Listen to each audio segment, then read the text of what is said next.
Example third of chapter 4 is a mass of 4 kg suspended from a light elastic string of natural length 3 meter extends it at a distance of 2 meter. One end of the string is fixed and a mass of 2 kg is attached to the other. The mass is held so that the string is just unstretched and is let go. Find the amplitude, period and maximum velocity of the motion. देखो यहाँ पर आपने particle पे जो मास attach किया है वो कितना सस्पेंड किया है 4 kg। नेचुरल लेंथ कितनी गिवन है 3 मीटर और जो एक्सटेंडेड लेंथ है वो कितनी है, एक्सटेंशन हुई है वो कितनी है 2 मीटर। आपने किसी स्ट्रिंग पे 4 kg मास अटैच किया, 4 kg आपने मास अटैच किया, उसकी नेचुरल लेंथ 3 मीटर थी, जो एक्सटेंशन हुई वो कितनी हो गई 2 मीटर। उसके बाद आपने उसी स्ट्रिंग पे डिफरेंट मास अटैच किया, फिर आपने क्या किया, उस मास को अनस्ट्रेच रखा, बाद में उसको स्ट्रेच करके रिलीज़ कर दिया। फिर हमने देखना है मोशन कैसा रहेगा। सो पहले फर्स्ट केस में जब आपने 4 kg मास अटैच किया, नेचुरल लेंथ 3 मीटर थी, एक्सटेंशन आपकी 2 मीटर थी। सो हुक्स लॉ से हम लिख सकते हैं tension equals to lambda, force equals to mass into acceleration. पहले हमने लगाई जो हमारे पास Newton's second law of motion है, इक्वेशन ऑफ मोशन है, वो हमने लिख दिया। और यहाँ पर जो फोर्स एक्ट कर रहा है that is tension force, mass is 4, acceleration is acceleration due to gravity, so this is 4g equals to lambda। देखो यहाँ पर mass into acceleration equals to tension, mass आपका 4 है, एक्सेलरेशन आपकी g है ड्यू टू ग्रेविटी, टेंशन आप लिख सकते हो from Hooke's law lambda into extension over original length, lambda into extension 2 metre है, ओरिजिनल लेंथ कितनी है 3 मीटर, तो यहाँ से आपने लैम्डा की वैल्यू निकाल ली।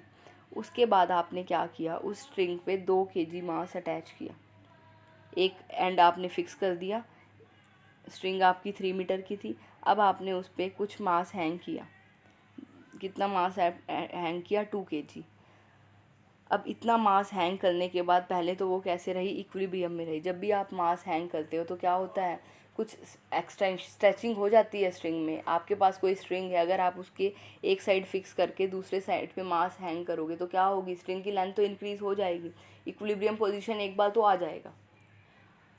सो जब आपने टू kg मास अटैच किया तो जो आपका डाउनवर्ड फोर्स है और अपवर्ड फोर्स है वो बैलेंस हो रहा होगा, अगर वो इक्विलिब्रियम में हैंग कर रही है तो। इक्विलिब्रियम में जब भी हैंग कर रहा है मास, जब आपने मास अटैच किया है, उस केस में जो डाउनवर्ड डायरेक्शन में फोर्स एक्ट कर रहा है और अपवर्ड डायरेक्शन में फोर्स एक्ट कर रहा है वो बैलेंस कर रहा होगा। डाउनवर्ड डायरेक्शन में जो एक्ट फोर्स कर रहा है that is due to its mass mg, force is given by mass into acceleration. Mass कितना है 2 kg, acceleration is acceleration due to gravity, तो जो डाउनवर्ड डायरेक्शन में फोर्स एक्ट करेगा दैट इज़ 2g, और जो अपवर्ड डायरेक्शन में force act करेगा that is tension. Tension is lambda into extension over original length. Suppose आपने जब मास अटैच किया तो जो एक्सटेंशन हुई वो कितनी हुई ac, ये उसकी नेचुरल लेंथ थी 3 मीटर, उसके बाद ac उसमें एक्सटेंशन हुई। सो लैम्डा इंटू ac कितना है, AC आपको निकालना है, आपको एक्सटेंशन नहीं पता और नेचुरल लेंथ आपको पता है 3। सो यहाँ से आपका क्या आ गया, 2g equals to lambda AC/3। Lambda की वैल्यू आप ऑलरेडी जो फर्स्ट केस गिवन है वहाँ से निकाल चुके हो, लैम्डा इक्वल्स टू 6g, तो यहाँ पर लैम्डा को 6g पुट कर दिया, सिंप्लीफाई कर लिया, AC इज़ कमिंग आउट 1। तो जो एक्सटेंशन हुई वो कितनी हो रही है 1 मीटर। मीन्स जब आपने 3 मीटर लेंथ थी उसके ऊपर 2 kg मास अटैच किया तो एक्सटेंशन जितनी हुई वो कितनी हुई 1 मीटर एक्सटेंशन हुई स्ट्रिंग में। अब उसके बाद अगर आप इसको फर्दर पुल करो, अभी तक तो आपने मास को हैंग करके छोड़ दिया था, सपोज़ आपने इसको फर्दर पुल किया, इस पार्टिकल को यहाँ पर आ गया था वो एक्सटेंशन होने के बाद, जब आपने मास हैंग किया तो वो यहाँ पर आ गया था, यहाँ पर इक्विलिब्रियम पोजीशन आ गई थी। उसके बाद आपने सपोज़ इसको दोबारा से पुल किया कि डाउनवर्ड डायरेक्शन में, सपोज़ किसी टाइम t पर इसकी पोजीशन क्या है p, हमने सपोज़ कर लिया cp क्या है x, cp x ले लिया। किसी टाइम t पर हमने सपोज़ कर लिया, देखो यहाँ पर मास था, हमने इसको पुल किया, सपोज़ किसी टाइम t पर जो मास है वो p पर है, cp हमने x ले लिया। अब जो यहाँ पर टेंशन एक्ट करेगी, देखो अब आपने पुल किया है, फोर्स आप लगा रहे हो, तो टेंशन क्या होगी, अपवर्ड डायरेक्शन में एक टेंशन एक्ट कर रही होगी, और डाउनवर्ड डायरेक्शन में जो फोर्स है वो क्या है हमारा 2G। अब यहाँ पर मोशन हो रहा है क्योंकि आप पुल कर रहे हो। इससे पहले वाला जो केस था वहाँ पर क्या था, इक्विलिब्रियम पोजीशन थी। इक्विलिब्रियम पोजीशन में तो आप डाउनवर्ड फोर्स और अपवर्ड फोर्स को इक्वल रख देते, बट यहाँ पर मोशन हो रहा है जब आप पुल कर रहे हो, तो जो इक्वेशन ऑफ मोशन होगी that is mass into acceleration equals to net force. अब यहाँ पर मास कितना है 2 kg, एक्सेलरेशन इज d2x/dt², और जो डाउनवर्ड डायरेक्शन में फोर्स एक्ट कर रहा है that is 2G due to its mass, जो अपवर्ड डायरेक्शन में एक्ट कर रहा है दैट इज़ t। और डाउनवर्ड डायरेक्शन में फोर्स जो है वो ज़्यादा होगा, 2G ज़्यादा होगा ये डाउनवर्ड डायरेक्शन में, ये अपवर्ड डायरेक्शन में। डाउनवर्ड डायरेक्शन का फोर्स ज़्यादा होगा क्योंकि जो मास है आपका वो डाउनवर्ड डायरेक्शन में आपने पुल किया है। 2G माइनस t हो जाएगा। 2G माइनस टेंशन इस, अब एक्सटेंशन कितनी हो जाएगी, यहाँ से यहाँ तक एक्सटेंशन है, ये आपकी नेचुरल लेंथ थी 3 मीटर, ए से लेकर पी तक आपकी क्या हो जाएगी, एक्सटेंशन हो जाएगी। एक्सटेंशन हो जाएगी तो टी हो जाएगा lambda into A P over natural length O A, और ए पी कितना है हमारा, दिस एक्सटेंशन जो है ए पी ये कितनी है 1, और ये हमारा कितना है x, this is x, this is 1, so 1 + x हो जाएगा over O A, natural length is 3 और लैम्डा इज़ 6G। तो वैल्यू पुट कर दिया आपने, इसको सिंप्लीफाई कर दिया, it is coming out -2gx। तो हमारी इक्वेशन किस फॉर्म की है ये, d2x/dt² इक्वल्स टू, ये 2 से 2 कैंसिल हो जाएगा, d2x/dt² is -gx। So the equation is of the form d2x/dt² equals to -μx where μ is g, so motion is simple harmonic motion, simple harmonic motion हो गया।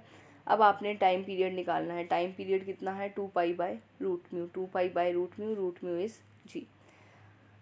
उसके बाद आपने ये निकालना है मैक्सिमम वेलोसिटी और एम्पलीट्यूड। देखो जब आपने इसको, देखो यहाँ से आपने इसको सी से पुल करना स्टार्ट किया, आपका एम्पलीट्यूड क्या होता है, वो डिस्टेंस होता है जहाँ से, अगर सपोज़ यहाँ से आपने पुल करना स्टार्ट किया, एम्पलीट्यूड क्या होता है जहाँ तक आप पुल करते हो। सपोज़ अगर मैं इसको डी तक पुल करती तो सी डी इसका क्या हो जाता है एम्पलीट्यूड, या तो हम वो डिस्टेंस निकालते।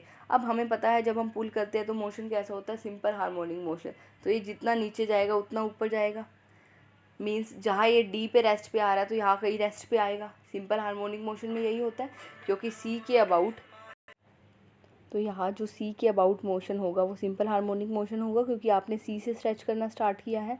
सी से लेकर जहाँ तक पार्टिकल रेस्ट पे आता है वहाँ तक का डिस्टेंस होता है एम्पलीट्यूड, और अगर डाउनवर्ड डायरेक्शन में जहाँ रेस्ट पे आ रहा है और अपवर्ड डायरेक्शन में भी वही रेस्ट पे आएगा।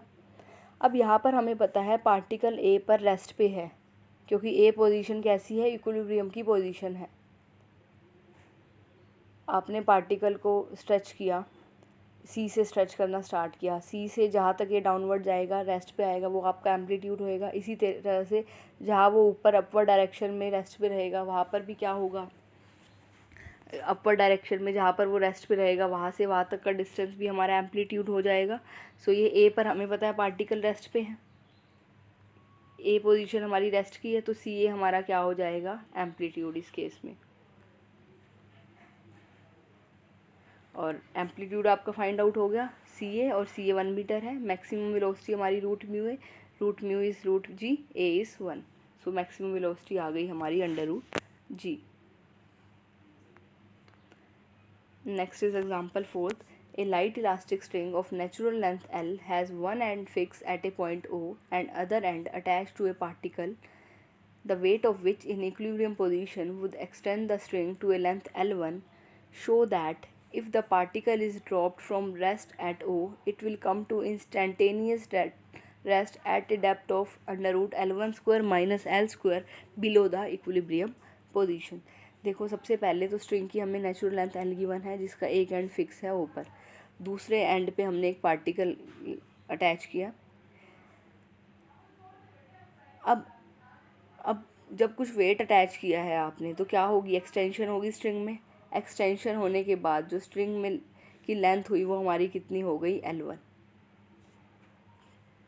ये आपकी फर्स्ट केस में नेचुरल लेंथ OA थी। उसके बाद आपने ए पॉइंट पे पार्टिकल अटैच किया है, पार्टिकल अटैच करने के बाद जो आपकी एक्सटेंडेड लेंथ है वो कितनी हो गई है हमारी L1। पहले लेंथ L थी, अब कितनी लेंथ हो गई है, L1 हो गई है। ये this is L, this is L1, ये कंप्लीट लेंथ L1 है, तो एक्सटेंशन हम निकाल सकते हैं। एक्सटेंशन कितनी हो गई, L1 माइनस L। एक्सटेंशन को हम E से डिनोट कर रहे हैं, E is L1 minus L। तो इतनी एक्सटेंशन होने के बाद जब आपने वेट अटैच किया है तो क्या होगा, एक्सटेंशन होगी और इक्विलिब्रियम पोजीशन मेंटेन हो गई है। इक्विलिब्रियम पोजीशन में आ गया पार्टिकल, मींस यहाँ पर ये जो पॉइंट है ये कैसा हो गया, इक्विलिब्रियम पोजीशन का हो गया। तो जो अपवर्ड डायरेक्शन में फोर्स लग रही होगी और डाउनवर्ड डायरेक्शन में फोर्स लग रही होगी वो इक्वल होगी। जब आपने किसी वर्टिकल स्ट्रिंग का एक एंड फिक्स रख के उसकी लेंथ L थी, आपने दूसरे एंड पे कुछ वेट अटैच किया तो लेंथ इंक्रीज होगी। जो पूरी एक्सटेंडेड लेंथ है वो आपको गिवन है L1। एक्सटेंड होने के बाद, अब एक्सटेंड होने के बाद जो पार्टिकल है वो इक्विलिब्रियम पोजीशन में आ गया। इक्विलिब्रियम पोजीशन में आ गया मींस जो उसके पास डाउनवर्ड डायरेक्शन में फोर्स लग रहा है उस पर और अपवर्ड डायरेक्शन में फोर्स लग रहा है वो बैलेंस कर रहा होगा। So tension equals to mg। Downward direction में जो फोर्स लग रहा है that is mg due to its mass, और अपवर्ड डायरेक्शन में जो फोर्स लग रहा है वो है हमारी tension. Tension is lambda into extension over original length. Original length L है, एक्सटेंशन कितनी हुई L1 माइनस L। सो यहाँ से आपने लैम्डा की वैल्यू निकाल ली। Lambda is coming out mg L over L1 minus L। उसके बाद आपने सपोज़ किया कि पार्टिकल की पोजीशन किसी टाइम t पर P है। उसके बाद आपने इसको क्या किया, पुल किया।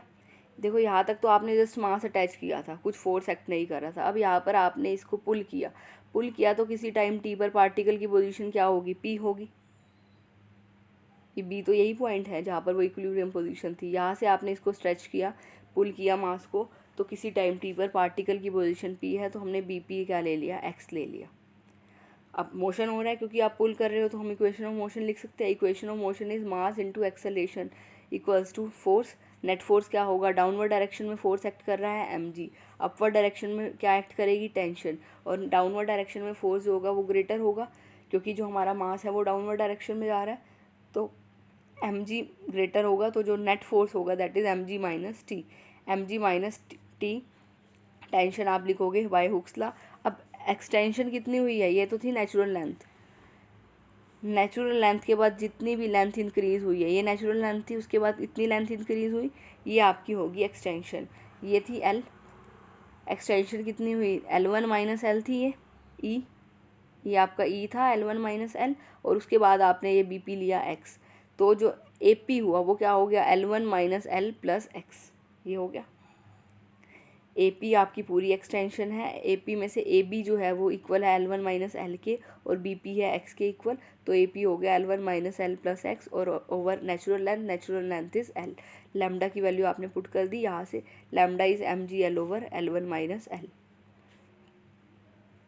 अब आप इसको सिंप्लीफाई कर लोगे, सिंप्लीफाई करने के बाद ये आपका आ गया, एक बार इसके साथ प्रोडक्ट कर दिया, mg माइनस mg, L से L कैंसिल, ये जब इसके साथ प्रोडक्ट करोगे L1 माइनस L से L1 माइनस L कैंसिल, ये सिर्फ mg आ जाएगा, और नेक्स्ट हमारी minus mg x over L1 minus L, ये टर्म कैंसिल हो गई, सिंप्लीफाई कर लिया। सो जो हमारी m से m भी कैंसिल, राइट साइड पे जो m है और लेफ्ट साइड पे m है वो कैंसिल हो जाएगा। So d2x over dt square is minus gx minus L। अब ये किस फॉर्म की है, d2x over dt square equals to minus mu x, where mu is L1 minus L। So motion हमारा कैसा होगा, simple harmonic motion. Simple harmonic motion के case में आप वेलोसिटी लिख सकते हैं। देखो आपने निकालना क्या था, show that if the particle be dropped from rest at O, it will comes to instantaneous death at a depth of root L1 square minus L square below the equilibrium position. हमें ये निकालना है जब आपने particle को O point से drop किया, हमें निकालना है, ये इक्विलिब्रियम पोजीशन थी, इसके बाद वो रेस्ट पे आ जाएगा, जहाँ पर वो रेस्ट पे आएगा, यहाँ से आपने स्ट्रेच करना स्टार्ट किया, जहाँ पे वो रेस्ट पे आएगा हमें वो लेंथ निकालनी है कि वो कहाँ रेस्ट पे आ रहा है। ओ से आपने इसको फ्रीली ड्रॉप किया, देखो ओ से जब आपने ड्रॉप किया यहाँ तक तो वो नेचुरल लेंथ में आएगा, ग्रेविटी के फ्लो से चलेगा। उसके बाद क्या होगी, इसमें एक्सटेंशन होगी तो कैसे मूव करेगा ये, एक्सटेंशन होगी तो टेंशन एक्ट करेगी, कुछ फोर्स एक्ट करेगी, उस फोर्स के अंडर ये मूव करेगा। ओ से ए तक, जब आपने ओ से इसको रिलीज़ किया, ओ से ए तक इस पर कोई टेंशन एक्ट नहीं करेगी, ये gravity, due to gravity move करेगा। उसके बाद इसमें एक्सटेंशन होगी, फिर इस पर फोर्सेस एक्ट करना स्टार्ट हो जाएंगे। फिर हमने देखा कि इसका मोशन कैसा आएगा, सिंपल हार्मोनिक मोशन आएगा। अब यहाँ पर आपने निकालना है, जब आपने इसको ओ से ड्रॉप किया तो ये इक्विलिब्रियम पोजीशन के बाद, ये इक्विलिब्रियम पोजीशन थी, इसके बाद ये जहाँ रेस्ट पे आया, सपोज कहीं यहाँ रेस्ट पे आया, तो आपने वो लेंथ निकालनी है। अब जब आपने पार्टिकल को रेस्ट, देखो कहीं पर भी पार्टिकल रेस्ट पे आया हो, यहाँ से सपोज यहाँ पर कहीं रेस्ट पे आया हो, हम जहाँ वो रेस्ट पे आता है और जहाँ से स्ट्रेच करना स्टार्ट करते हो, आपने बी से स्ट्रेच करना स्टार्ट किया, यहाँ से यहाँ तक जो डिस्टेंस होता है वो क्या होता है, एम्पलीट्यूड होता है। जहाँ से आपने मास को पुल करना स्टार्ट किया और जहाँ वो रेस्ट पे आता है, सपोज ये यहाँ रेस्ट पे आ गया किसी सी पॉइंट पे, तो बी सी हमने सपोज ले लिया ए, तो ये क्या हो गया, एम्पलीट्यूड। आपने ये एम्पलीट्यूड ही निकालना है कि इक्विलिब्रियम पोजीशन के बाद वो जहाँ रेस्ट पे आ जाता है वो पोजीशन निकालना है। और इक्विलिब्रियम पोजीशन से तो आपने पुल करना स्टार्ट किया, और जहाँ से आप पुल करना स्टार्ट करते हो और जहाँ रेस्ट पे आता है वो डिस्टेंस तो एम्पलीट्यूड के इक्वल होता है, तो हम यहाँ एम्पलीट्यूड फाइंड आउट करेंगे। हम ए पॉइंट पे अगर वेलोसिटी फाइंड आउट करें पार्टिकल की, देखो बी के अबाउट मोशन कैसा है, सिंपल हार्मोनिक मोशन है, क्योंकि बी से स्ट्रेचिंग करनी आपने स्टार्ट की। यहाँ से आपने देख लिया मोशन कैसा आ रहा है, सिंपल हार्मोनिक मोशन आ रहा है बी के अबाउट। सो अगर हम ए पॉइंट की बात करें, ए पॉइंट पे अगर वेलोसिटी फाइंड आउट करें, देखो ओ से ए तक पार्टिकल कैसे फॉल कर रहा है, फ्रीली फॉल कर रहा है ड्यू टू ग्रेविटी। तो हम ए पॉइंट पर वेलोसिटी लिखिए अगर, तो वो हमारी क्या हो गई, बाय जो हमारे पास वो है इक्वेशन ऑफ मोशन, वहाँ से लिख सकते हैं। हमारे पास एक इक्वेशन ऑफ मोशन ये रहती है, v square minus u square equals to 2as, where v is final velocity, u is initial velocity, 2as, a is acceleration due to gravity, s होता है डिस्टेंस। हम o से लेकर a तक की वेलोसिटी निकाल रहे हैं, वेलोसिटी एट a निकाल रहे हैं। जब पार्टिकल को आपने o से ड्रॉप किया, a पर उसकी फाइनल वेलोसिटी है, o पर आपकी क्या है, initial velocity. Initial velocity u क्या है, 0, क्योंकि पार्टिकल रेस्ट से स्टार्ट हुआ, u is 0, v square is final velocity, 2a, a is acceleration due to gravity, क्योंकि ग्रेविटी की वजह से मूव कर रहा है। s मीन्स ये लेंथ अब यहाँ पर निकाल रहे हैं। लेंथ कितनी हो गई, l, ये लेंथ आपकी नेचुरल लेंथ l है। सो यहाँ पर u 0 हो जाएगा, a आपका हो जाएगा acceleration due to gravity, s की वैल्यू हो जाएगी l, ये आपने यहाँ पुट कर दिया, तो v स्क्वायर आ गया 2gl, v की वैल्यू आ गई √2gl। a पॉइंट पर ये आपकी आ गई वेलोसिटी। अब हमारे पास वेलोसिटी का एक ये फॉर्मूला भी है, b के अबाउट, इस पॉइंट के अबाउट जो मोशन है वो कैसा होगा, सिंपल हार्मोनिक मोशन। अगर इस पॉइंट पे हम वेलोसिटी लिखे, इस पॉइंट पे वेलोसिटी अगर हमने यहाँ से फाइंड आउट करी तो वो आई √2gl। इसी तरह से अगर हम इस पॉइंट पे वेलोसिटी लिखे विद दिस, सो वेलोसिटी क्या होगी, mu into A square minus x square. Mu की वैल्यू कितनी है, g/L1 माइनस एल, म्यू की वैल्यू ये है, अभी हमने म्यू निकाला है, mu is this g/L1 minus L.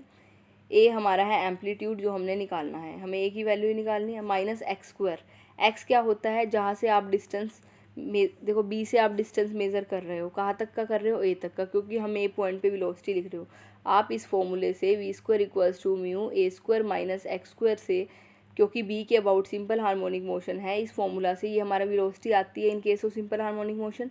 अब इस वेलोसिटी से आप ए पॉइंट पर वेलोसिटी लिख रहे हो, एक्स क्या होता है, जहाँ से आपने पुल करना स्टार्ट किया वहाँ से लेकर उस पॉइंट का डिस्टेंस। अगर पार्टिकल ए पे है तो ये डिस्टेंस एक्स कितना हो जाएगा, L1 minus L. A amplitude है, म्यू की वैल्यू आपके पास है।